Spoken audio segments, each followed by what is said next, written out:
Next, a look at the growth of Islam in Europe. The director of the Islam program at the Center for Strategic and International Studies gave this speech yesterday. It's just under an hour. Okay, shall we start or not? Okay, we're going to welcome to the Wilson Center and to today's meeting on Islam, Europe, second religion, the new social, cultural, and political landscape. This meeting is co-sponsored by the Center's West European Studies program. We are very fortunate to have with us Dr. Shireen Hunter, an old friend, a colleague, someone I and many others respect very much. Let me first say that Shireen Hunter was the first woman who joined the Ministry of Foreign Affairs in Iran as a diplomat. And for those of us who were professional women in Iran in those days, this was considered a very big step, and we always looked up to her, and she has been a role model for all of us who were working before the revolution. Dr. Hunter is the director of the Islam program at the Center for Strategic and International Studies, CSIS, in Washington, D.C., and which she has been associated with since 1983. From 1993 to 1997, she was based in Brussels as visiting senior fellow at the Center for European Policy Studies, as well as director of the Center's Mediterranean program. I'm going to skip over her long bio because I would like her to speak. She's the author of numerous book chapters and many articles in leading journals, including Foreign Affairs, Foreign Policy, Middle East International, Washington Quarterly, and she also taught at Georgetown and at George Mason University, and her latest book, may I show it, is Islam, Europe's Second Religion, which is going to discuss with us today. And as it has been our pattern in the past, our speakers will speak for 35 to 40 minutes, and then we'll open the floor to questions. Shireen. Thank you very much indeed, Dr. Esfandiari, Haleh. I would like to, first of all, thank the Woodrow Wilson Center, and particularly you and your program, for arranging this meeting.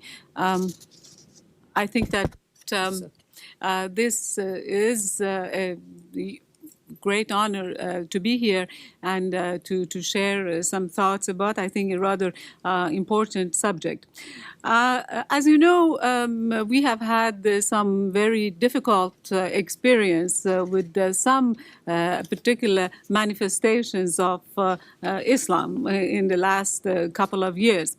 But this difficult as it has been, I think it must have had at least some, I should say, like everything else has a silver lining, and that is that it has indeed generated greater interest to understanding this phenomena, and particularly that now we have, there's no longer Islam, which is something out in the periphery only, in strange lands that one has to deal with, but that Islam is now present, and it is part of the landscape of the Western world as well. Now, this is nowhere more true than in the case of Europe. There are many reasons for this. One of it is that Europe has had very long, extensive relations with the Islamic world, mostly in a colonial or semi-colonial form. And I will explain how the existence or lack of existence of past colonial relationships has shaped the many faces of Islam in Europe, because perhaps this should have have been Islams of Europe, but then I didn't have any control over the title. It was the publisher. And so this is one factor. The other factor is that it is the proximity of Europe to the Islamic world, particularly those that lay anywhere between Algeria and, Jordan, for instance, but with greater importance of North Africa and, of course, Turkey. Last but not least was also the requirements of Europe, the economic requirements of Europe after the Second World War. The fact of the matter is that the European reconstruction would not have been possible without the immigrants from Muslim countries. And the other thing also, which means that this whole question of interaction of Islam and Europe is going to continue, and Islam in Europe is going to continue and affect both the shape of European Islam and then through that perhaps even Islam in the broader context of the Muslim world, is that at least for the next 2 decades or so, Europe is going to continue to need immigrants. And notwithstanding the latest anxiety over immigration and various legislations within the EU and so on to somehow come to grips with this question of immigration and perhaps find some new ways of handling this, like seasonal workers or what have you. The fact of the matter is that birth rates in most of the European countries are falling. In some countries, they are at the moment below the replacement rate. At least at the time of this book's publication, for example, in countries like Italy and Spain, the average child number per female was 1.7. Which is below replacement rate. This also means that Europe's population is aging. And therefore, if they want to maintain their economic prosperity and their economic vigor and also meet the requirements of their aging population, they would need to have immigrants. The question only is that where these immigrants are going to come. And there are ways of perhaps reducing perhaps the percentage of those who come, let's say, from Muslim countries, Maghreb countries or others. But there is nevertheless a limit to what extent, for instance, you can rely on Eastern Europe and so on, because these countries, particularly as they become part of the European Union and their economies start picking up, they are going to also need their own labor force, and they will also go through this process of falling birth rates to some degree. So this, what I'm trying to get at here, that this is something that is not going to go away. Now, having said that, let me just give you some basic facts and figures and then talk about some of the dynamics that exist today within the European Muslim community. Because although certainly the militant fringe, particularly even activated and motivated to take destructive actions, even a very, very, very small minority can be a very dangerous element. And certainly there is no room for complacency. And I think that European governments, although they always did watch these various groups, I think that this is made clear by authors, different authors in the book, and my own work and research in this area. Nevertheless, I think after 9/11, there has been a greater consciousness that you have to be more careful.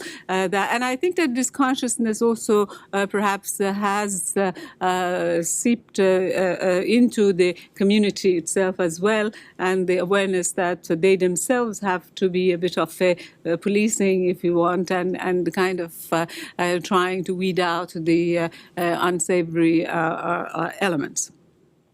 Now, first of all, how many Muslims in Europe? you will get widely different statistics on this, depending on the methodology of deciding who is a Muslim. If we consider that full observance is the criteria for someone being Muslim. For instance, if somebody goes at least once a month or twice a month to mosque, then he or she is a Muslim. But if he doesn't go to mosque, then he's not Muslim. Of course, this will have an impact on the number of Muslims in Europe. By the same token, what they call is that if somebody is only what they call a cultural Muslim, in other words, that there is a sense of consciousness that I belong to a civilization, that I belong to a particular religion, and that they observe certain basic rights of this culture and religion. But, they're not very observant. They might drink occasionally or do other things that are prohibited by that. The way the scholars that have most contributed, and all of them were in the countries that we covered, and I say in the thematic issues also, is that basically our definition is that anyone who identifies himself or herself as being Muslim, we have to accept that person as being a Muslim. And if then says that, I'm an atheist, then fine. That is. So this is the way that one has gone. The other problem that one encounters estimating the exact number of Muslims in Europe is that in some European countries, those Muslims who are actually, citizens or are second or third generation are not counted. Because they are just Dutch, and they are, and since these countries don't take religion so much into account, so they are not really Muslims. However, I think that when you take various estimates and all these caveats into account, a conservative estimate is that at least there are roughly about 15 million Muslims in Europe. Now, 3 countries account for the largest number of these Muslims, and in the same order. The first is France. The other is Germany. And the third one is UK. So when we are talking about Islam in Europe, we are mostly talking about basically these 3 countries. But however, increasingly, the Benelux, particularly the Netherlands, and followed by Belgium, Italy, and Spain, and also the Scandinavian countries are also now developing and having large Muslim populations. And of course, in the work that we have done, this was focused on only those countries who are the EU members. The only exception is Norway, that we included into the Scandinavian, that has the small Muslim community, but is not an EU member. In other words, and we also included Greece because it's an EU member. But this does not include what I call the indigenous Muslim population of Europe. For example, the ones in Bulgaria, and I'm not even talking about the Turkish population of Bulgaria, but the Bulgarian Muslims like Pomaks and so on, Albania, or Bosnians and other Muslims. If you add those, then obviously the numbers will increase again. One of the characteristics of European Muslims also, in addition to this geographical concentration, in other words, certain countries having largest number, is that they are very much also have a kind of a particular ethnic coloring, ethnic character.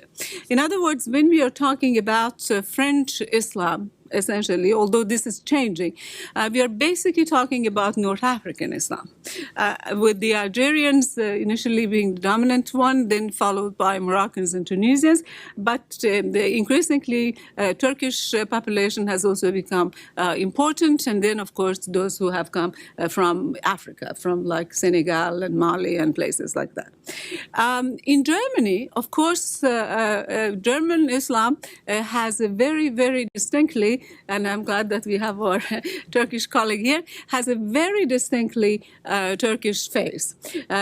Although I have to say this here, that at least maybe not exactly a third, but close a third of those who are identified as Turks, if we apply only the ethnic characteristic rather than citizenship, they would be Kurds. And this has some implications in terms of the organizational relationship and so on of the Islam in Germany.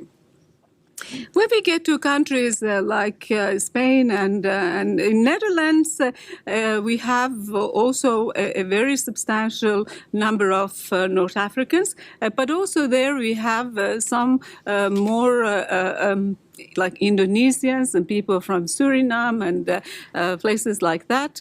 Then what we have is what I call the second wave of migrants, which was really the ones that started coming in the 1980s. And these were the ones that came not for economic reasons, but basically they came because they were fleeing revolutions, they were fleeing turmoil. This includes a number of Iranians, although we have to be very, very careful not to lump Iranians under the Muslims. This is a very major point, and it's made in here.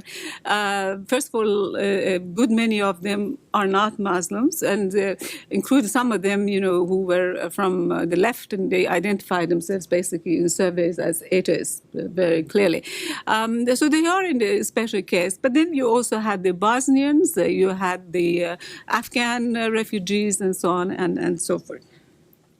So what is one of the things that we did in this study when I asked people to write various articles, I didn't want them just to write, sort of think pieces or opinion pieces on Islam in Netherlands or Islam in UK, because I wanted this to be a sort of a reference book and a sort of a comparative work to give us some idea of the patterns of continuity and change, to give us some idea of the educational, for instance, conditions of the Muslims, the ideological trends which are dominant within the Muslim community, the organizational structures of the Muslim community. What is it that divides them, and what is it, if anything, that unites them? What are the connections of the Muslim communities with the countries of origin? What are the connections between the host countries or the country of adoption and the countries of origin, because sometimes they do collaborate. So that this way we could have a comparative view as well as some really factual base of finding this stuff. One of the sad things that comes out is that obviously the Muslim community in Europe still is very much at the bottom of the social, and with few exceptions. There are exceptions, and I can go into that when time comes. At the bottom of social and economic, mostly strata, particularly compared to the Europeans. There are several reasons for that, and in terms of education and so on as well. One of the reasons, of course, most important probably reasons, is that when at the end of the 1960s and the early 70s, the European economic boom hit a snag. The people that really got the axe, so to speak, were the Muslims. And unlike the previous generations of immigrant workers, let's say like the Portuguese, the Poles, and so on and so forth, let's say using the case of France, that when there were economic slowdown and these people were suffering, you had the trade unions and others that will come in and take care of them, in a sense. But when let's say that Renault, which for a long time the Muslim workers had learned how to manipulate the Ford system, for instance, and they were doing very well at that, they changed and became automated or whatever, then Muslim workers were more or less en masse, expelled, and there was no CGT or the Communist Trade Union was not going to take care of the Muslim because they were not. So this in already what this led to that they created the beginnings of an underclass that it has gone to continue. Even though I think that I would like to hasten to add that they have made a tremendous educational and other gains as well, but it has created a certain underclass, and I think that. This is true in France. In certain parts, you have some major cities in France. They have quarters, Muslim quarters, which are slums. Some of that I saw myself in the northern part of it, but there exist also in other places. The same way you see this pattern more or less repeating in other places as well. The other thing is that, of course, in the case of some of the others, and in Britain you have, although perhaps not as bad in some ways, but in other countries also you see the same way. Even I would say the Turks, which are the most perhaps advanced group of Muslims in Europe, and a lot of them now have managed to get, others have done too, but Turks particularly have set the trend on this to get into small businesses. And actually, they are a statistic that in Germany, they actually make quite a substantial contribution to the local economy and so on. But up until recently, for instance, it was very difficult for Turks to get citizenship. And even now, the issue of citizenship in Germany is difficult. Or, for instance, to get, elected or to be part of the police or whatever. So I think that there is, in addition to this kind of more fundamental reasons going way back to the economic, at least, stagnation of most Muslim communities, I think that the perpetuation of certain cultures regarding views of citizenship and regarding who is what, in fact, has affected this. In fact, a French colleague said, for instance, for some French, and not all, and particularly at the official level, is different attitudes, that some French, for example, find it extremely difficult to think that people who were, their colonies, they work for them basically, that now they are citoyens, they are equal citizens. This they cannot, psychologically and emotionally. This also means that, of course, creates a very difficult position for those Muslims who want to be integrated. Because I think that for a large part of them, although not all, integration is what they want. But there is a difference between integration and being a assimilation.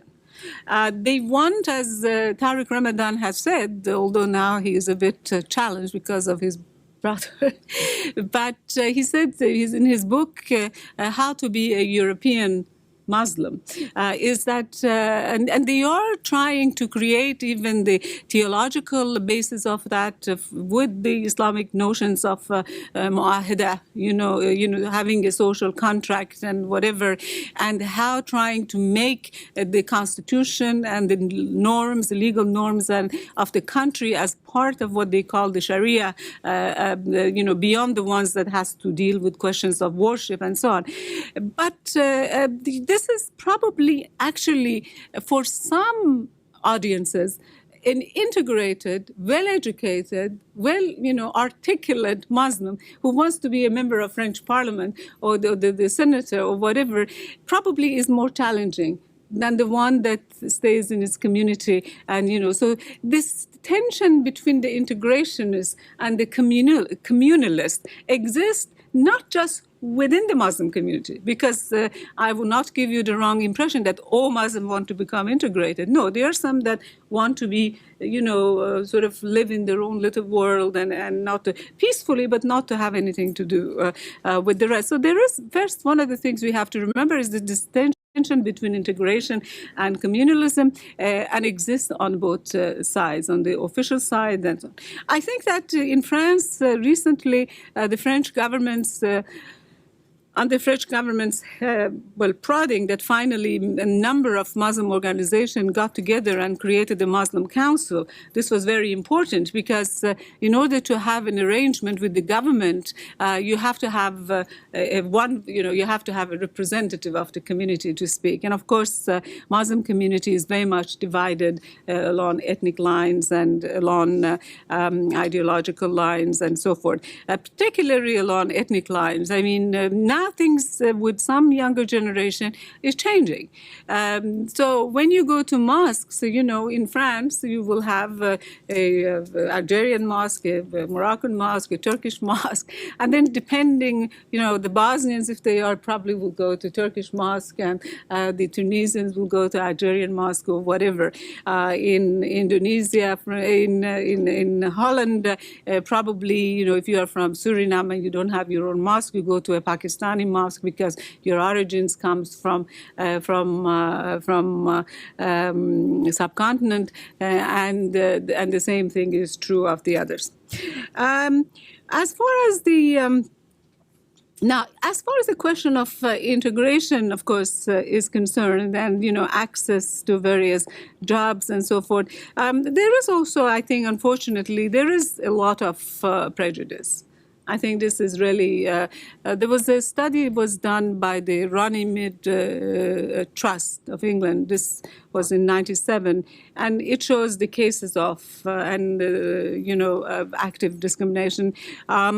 Recently, somebody had asked a poll, and they said that 30% of Danish employers will not even interview a Muslim applicant, even if it's very qualified. And if you call, if you have a Turkish name or an Arab name or whatever, just they put the phone down, no matter how good you speak Danish, or no matter. So this is one thing that I think is kind of, really dangerous. Having said all this, I'd like to end, I think, more or less. How much more? No, you have another 10 minutes. I have another 10 minutes. Well, I can then go on. One of the interesting things, however, that is happening, I think that particularly within the second generation and third generation of Muslims, although it's not true in all cases, is that there is increasing desire to develop what they call, local Islams. In other words, if you are in Holland, you want to have a Dutch Islam. By Dutch Islam doesn't mean that the basic principles of Islam are going to be diluted, but that you want the imam that is preaching to you at least to know some Dutch language, because many of these young Muslims don't speak maybe Arabic, don't speak Turkish, or don't speak any of the languages, Punjabi or Sindhi or whatever. And, they have been born and brought up. I mean, so this is one very important, I think, element that is happening. Again, of course, there are a lot of, divisions on that. The other trend that I think that is important and one sees is that there is the realization that they have to become active in the political process if they want to get somewhere. And of course, this is an uphill battle, particularly if you have, a lot of odds against you, either legally in terms of, for instance, until recently, citizenship laws and so on, or, less kind of obvious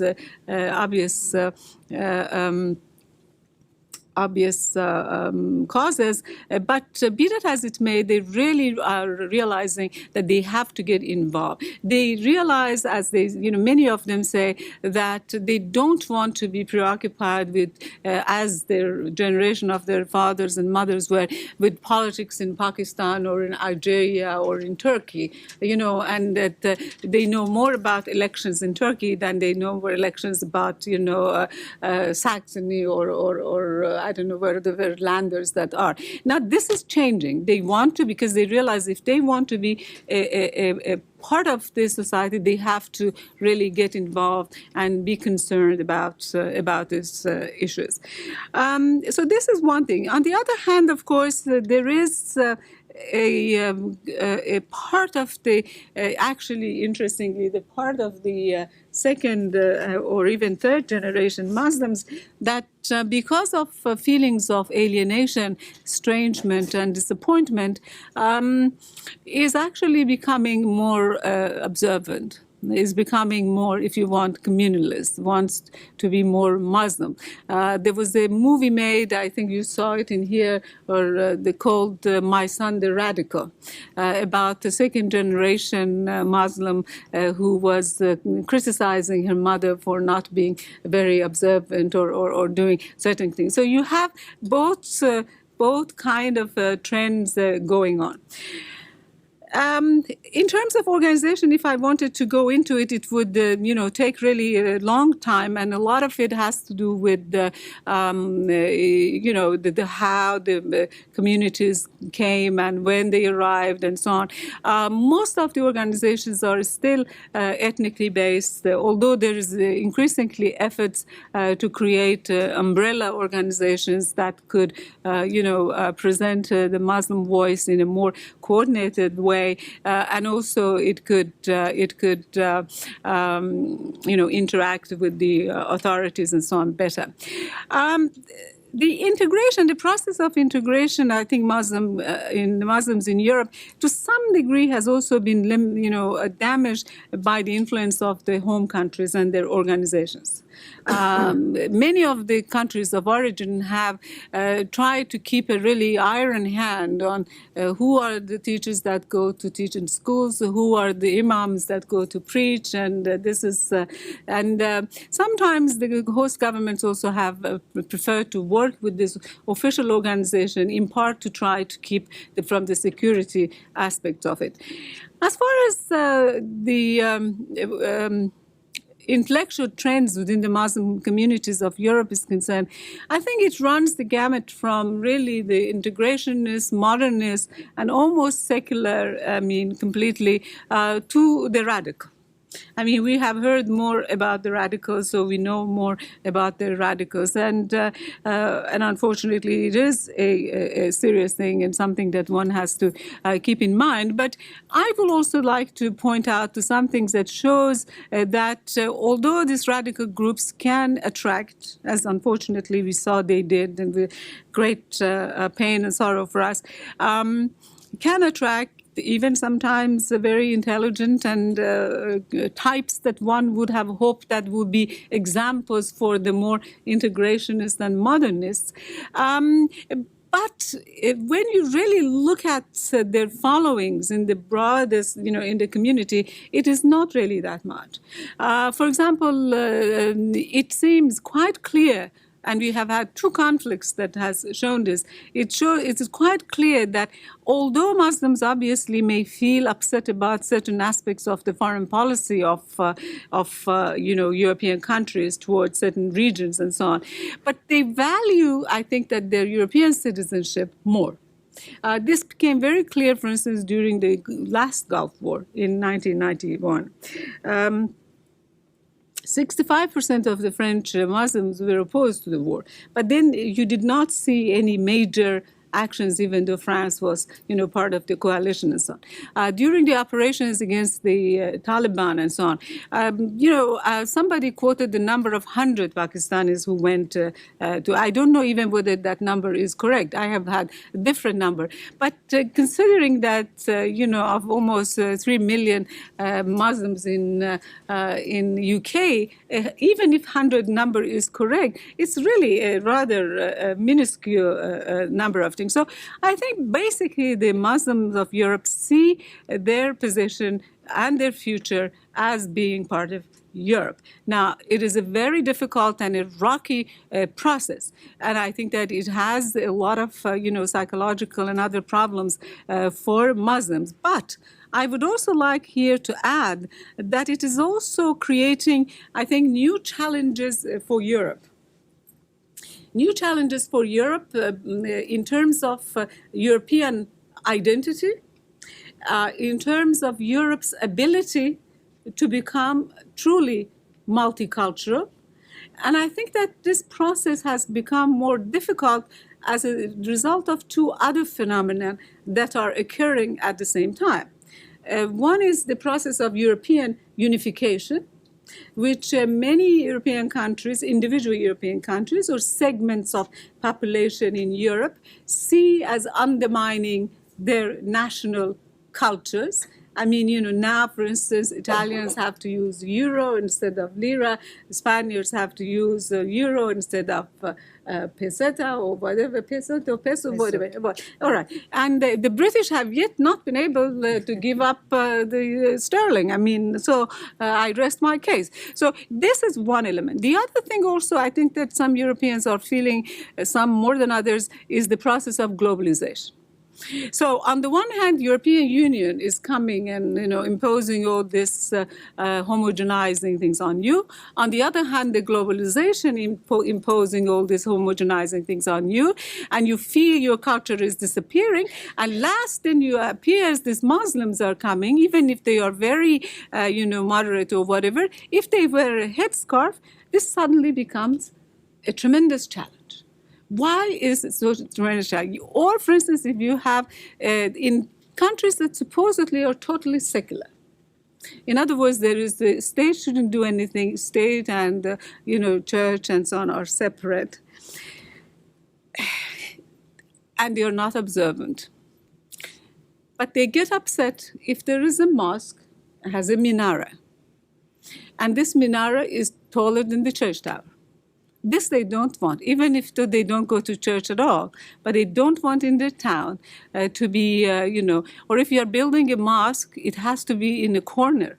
So this does not dominate the landscape. And I give you one example because I go to this place at Oxford. There was the Oxford Center for Islamic Studies. And next year, I think I might spend some time there. But there was a big debate whether they can actually have an Islamic center in the right part of Oxford, which had a mosque with a dome and a minareh. And a lot of people argued this, on architectural basis, that this will, just kind of change the landscape and so on. Now, I'm not trying to trivialize this thing. Please don't misunderstand me. These are real things that are related to people's identity, to people, how they, define themselves and their culture and so on. And of course, these things become much more difficult, acquires greater dimensions when we have unfortunate events and the radical fringe in collaboration with other forces beyond Europe or, for that matter, America, commit acts that are in no way excusable under any ground. And then this type of occurrences set back this process of mutual adaptation and integration. But I think that for Europe, we are not going to have another Spanish solution. In other words, there will not be another expulsion, mass expulsion of Muslims from Europe. It may be that there will be limitations put on the numbers coming, or they will be vetted more and so on. But I also see, and increasingly one hears this as well. At a conference last year when I participated, I made this suggestion. The other day I saw it, some author in the New York Times was suggesting, some European, that maybe Europeans also need to have an affirmative action for their Muslim communities, particularly places like France and Britain, where they have this really pockets of underclass. And actually, I'm optimistic that the French probably will take the lead in this, and I think that the British will follow. And in Germany, I think if the restrictions on Turkish community are lifted, I think they can do a lot for self-help. I think they have done quite well. And so I am not so pessimistic, although now most of the news that comes are rather distressing. But I think in the long term, Islam is there to stay in Europe. There will be a European Islam, as well as the local versions, Dutch Islam, French Islam, and so on. Thank you very much. Thank you very much, Shireen. I'm going to open the floor to questions, but I'd like to ask you the first question. You mentioned that during the first Gulf War, 65% of the Muslims in Europe, I think, or in France, were against the war, but since the government was part of the coalition, so they went along. I mean, we know that there is an anti-American, anti-war sentiment currently, quite widespread in Europe. How do you think this is going to manifest itself among the Muslim population? Because Germany and France are not very keen on participating in this war and so on. Well, if you look into a looking glass, I'm asking you to sort of my feeling look is in the that future. Muslims of Europe are not, obviously they're not going to be happy. I mean, this would be a lie to say that they're going to be happy with the war. I mean, some might see the kind of reasoning that this is some kind of a calamity that Iraq has brought upon itself, and rather Saddam Hussein has brought upon Iraqis because of 20 years of wrong policies. And so I think there is a recognition of that. But I don't believe that they will try to do anything that will damage their country of residence. And the other thing is that I think although the French or the Germans may be against or disagree, I think because it's more nuanced, the positions under certain circumstances they would support and so forth and so on, is that they may disagree on the strategy or how to go about it or the timing and so on.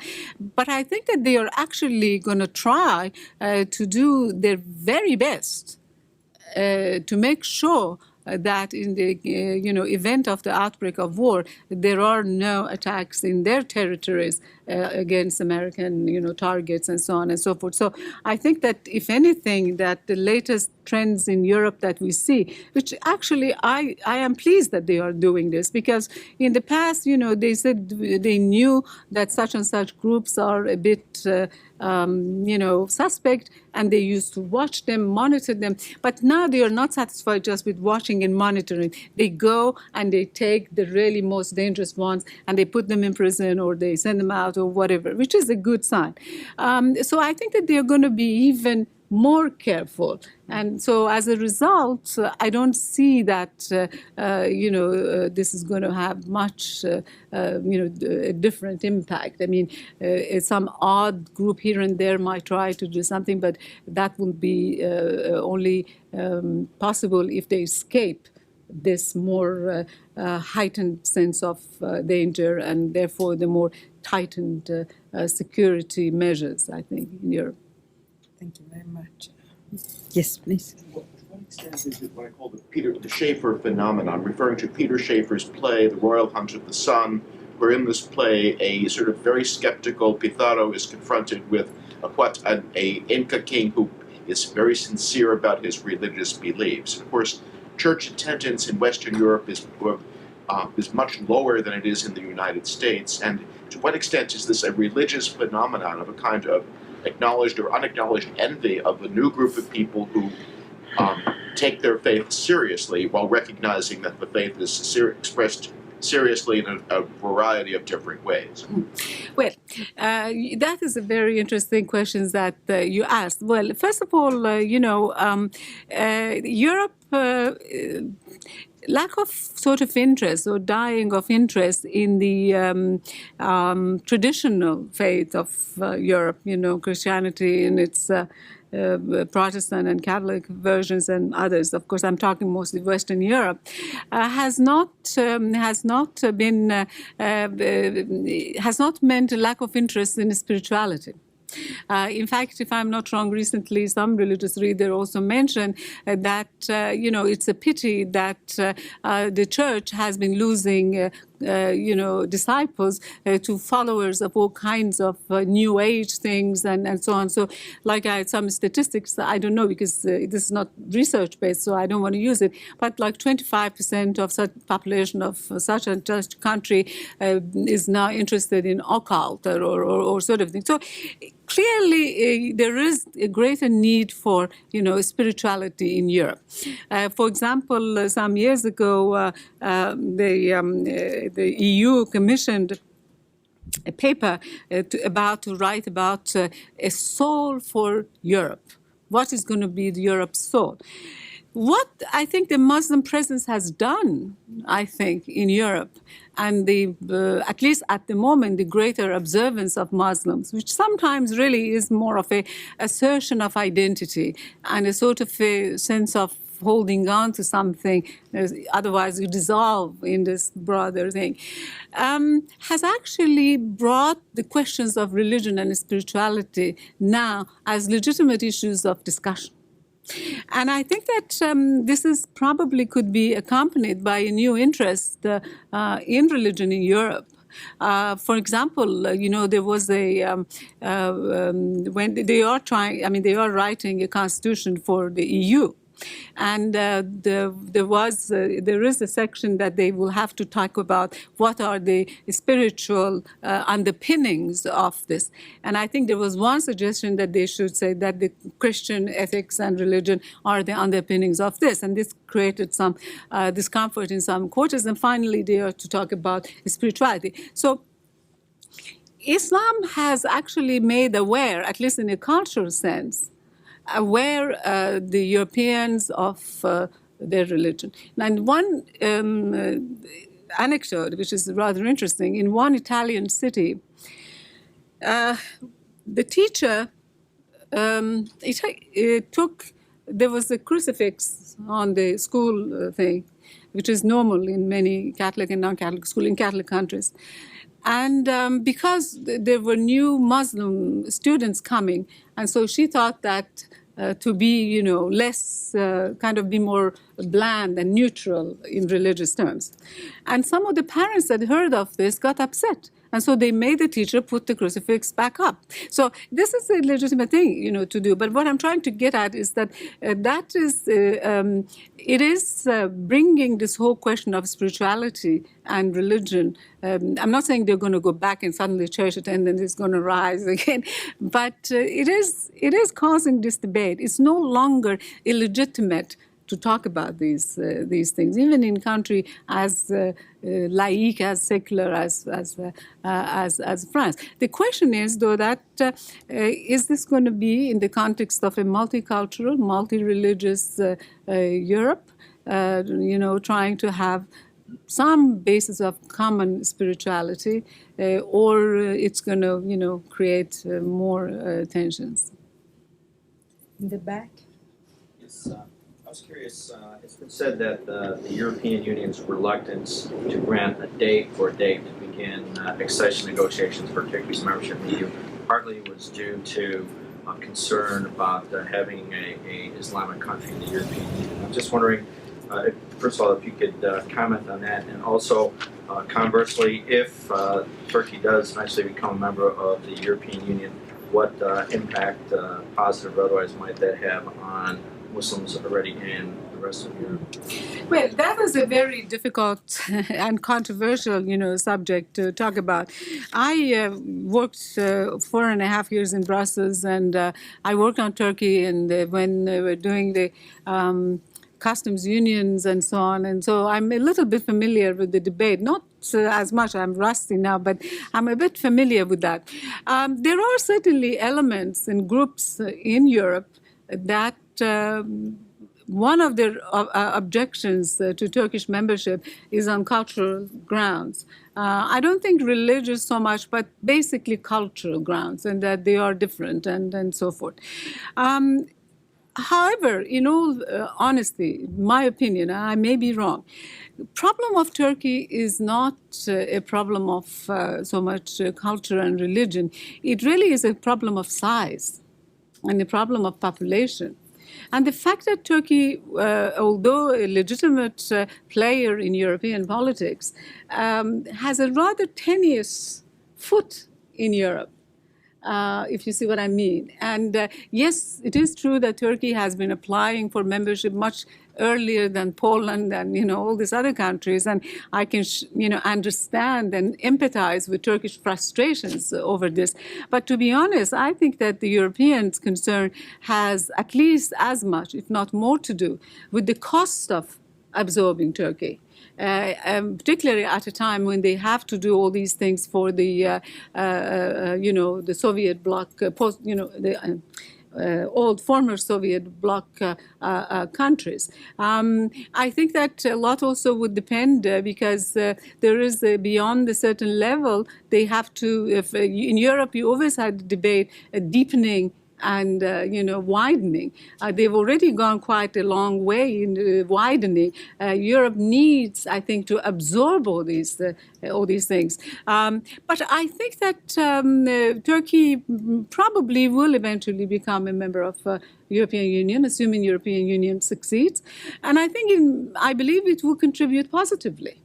I think that, Turkish Islam is, it has many varieties, of course, but particularly now we see it in the new government in Turkey and so on, has managed to more or less kind of make the transition to modernity and to be able to exist within essentially a secular context. So I think that would be helpful, although one should not exaggerate the impact of that, because as I mentioned, North Africa also looms very large.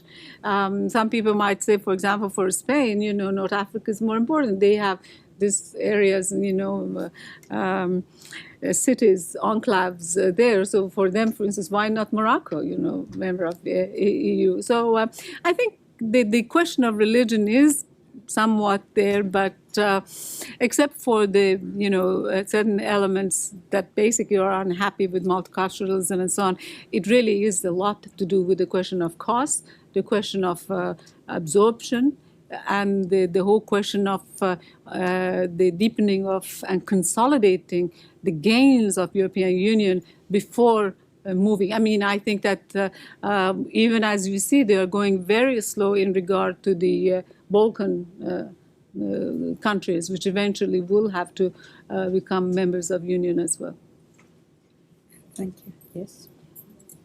I was wondering about the imams. Why I don't know if there's so many, but why are imams, or how do imams become militant? If they're teaching a religion, as any cleric, whether it be a Catholic person or Buddhist or clerics, when you assume that they're going to be teaching love and understanding and togetherness, I would assume that. But it's a surprise to me that when we are arresting people, we're arresting imams in some cases, and I'm wondering, where do they get their militancy and what imams would become militant? Yeah. Well, some of it I think that has to do with the qualifications of the imams.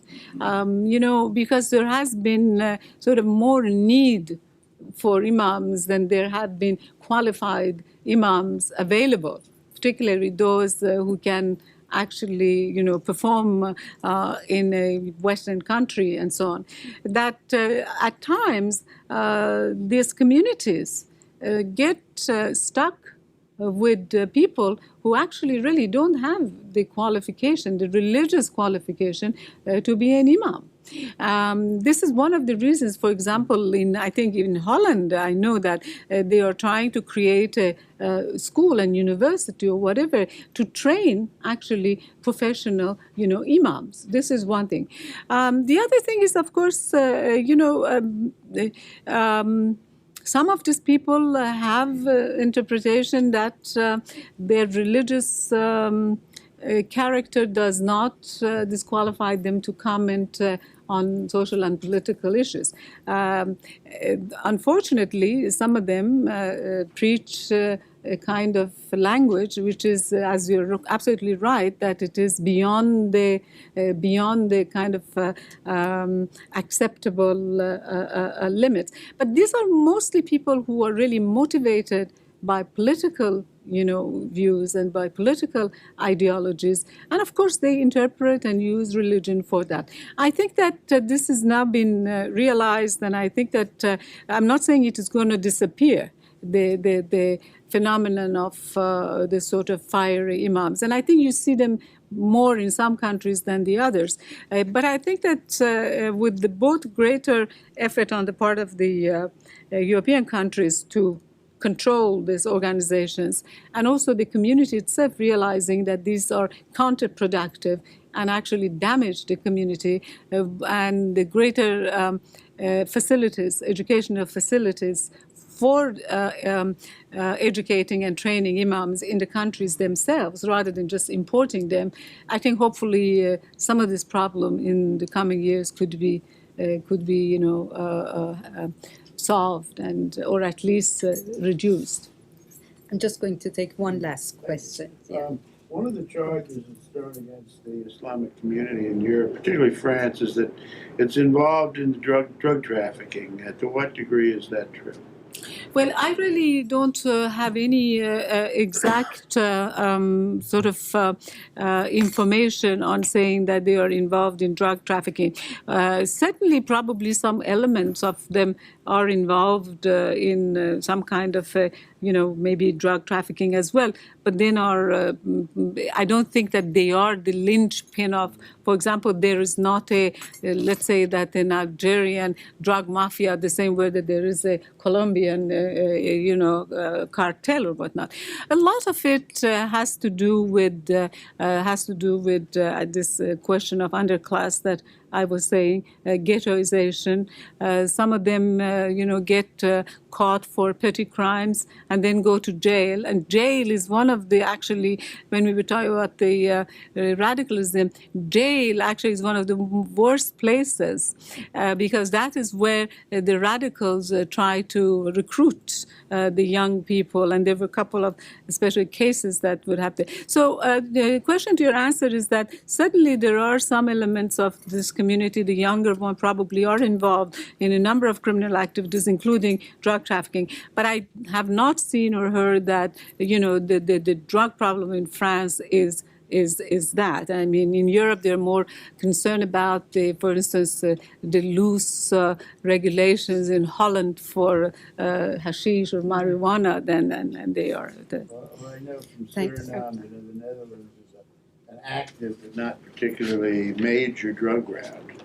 Well, I mean, there is certainly, this part of it. But the point I'm trying to say is that for instance, in Holland, it is not the Surinamese that control the drug trade, or in France this, or in UK this, or if anything, they are small fish. Thank you very much. Thank you, Dr. Hunter. And I just wanted to make an announcement that on February 11th, we are going to have a talk on Islam and democracy, the Turkish model, which is going to be of great interest, probably. Thank you very much, and hope to see you.